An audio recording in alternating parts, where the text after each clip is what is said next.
being exactly what you were hoping for. How was today? Better, more of what we expected, and much better practice. Came out with the right attitude and the right mindset, and so much more like what we needed to look like today. What can you attribute that to? Just getting their attention yesterday. I think that it was a very difficult summer for them. Our strength coaches work them hard, and we just need to have the right mindset coming out. Did you think that yesterday was a little bit of hangover from the tragedy of last week? Could be that as well. We're still. That's not something you can just put behind you like that. I mean, that's something that is on everybody's mind. But by the same token, like I said yesterday, we've got to be able to move forward and get our work done in the football aspect of it. What about the execution today? Were you guys able to put the ball where you wanted it to be? Was everything clean and crisp? A lot better, except for the threes at the end, and that's always going to be a little bit rougher because they're new guys and don't have a lot of experience. And so the ones and twos are very sharp, but the threes still need a lot of work. How much better was Keith McGill today than yesterday? A lot better, but he's still got a long ways to go. He's got to continue to drop weight, and he's a great athlete. No question about that. He's got speed, he's got size, but he's too heavy right now, and he's got to get himself where he needs to be to play that position. What's he doing to drop that weight? Not eating as much. It's hard. Yeah, it's hard. And we got him on some extra aerobic work after practice.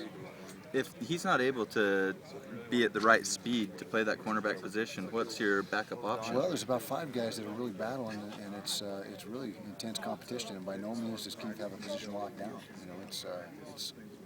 It's good competition across the board, and we got Keith McGill, we got Justin Thomas, Reggie Porter's having a first couple of days very well, played very well. Davion Orfeh has really improved since spring. He was a little bit,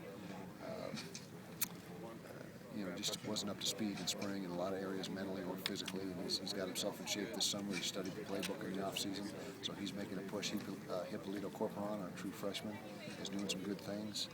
Mo Talley, the walk-on, is playing well. So we got about 6 or 7 guys that are kind of lumped in there that are working hard and doing a good job. Mike Honeycutt, but what we got to do in the next 10 to 15 practices is start to see some separation so we can make some decisions. Who would you say stood out to you most over these first couple of days? Well, Troy McCormick had another good day. He's a brand new kid from Texas.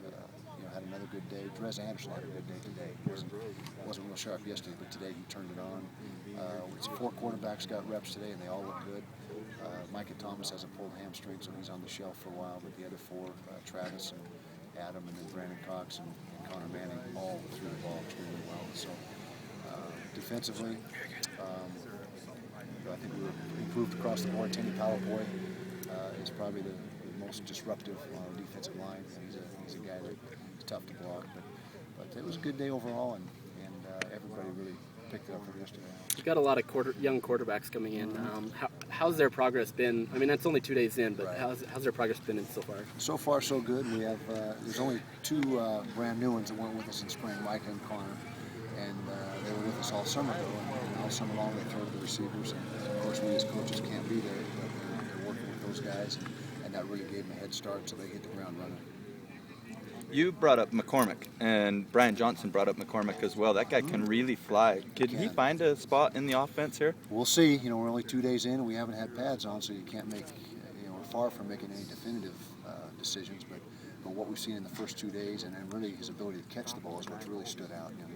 He's got hands coming out of the backfield that we weren't aware of. He didn't catch a lot of balls in high school, and so we weren't aware that his hands were as good as they are, which really makes him a weapon to put in the slot at times. So we're going to find ways. If he continues on his course and continues, when we put the pads on, if he continues to stand out, then we'll find a place for him.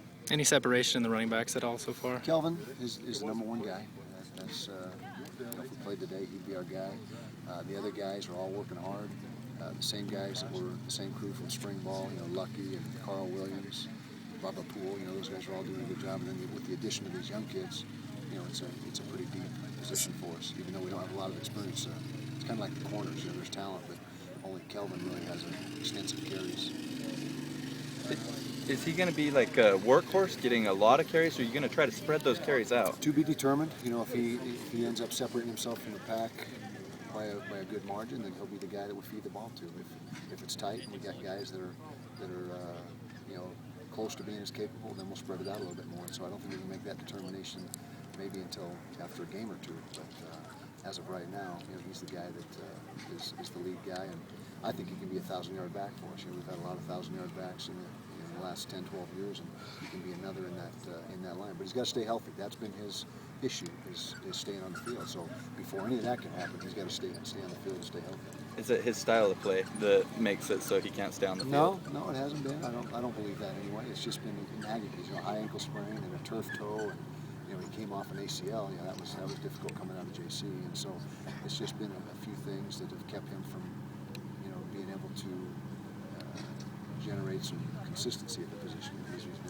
And even in spring, he was only there for maybe half a spring this past spring. Right now, he's healthy. Knock on wood, and if he can stay that way, he's got a chance to be an excellent back in the Pac-12.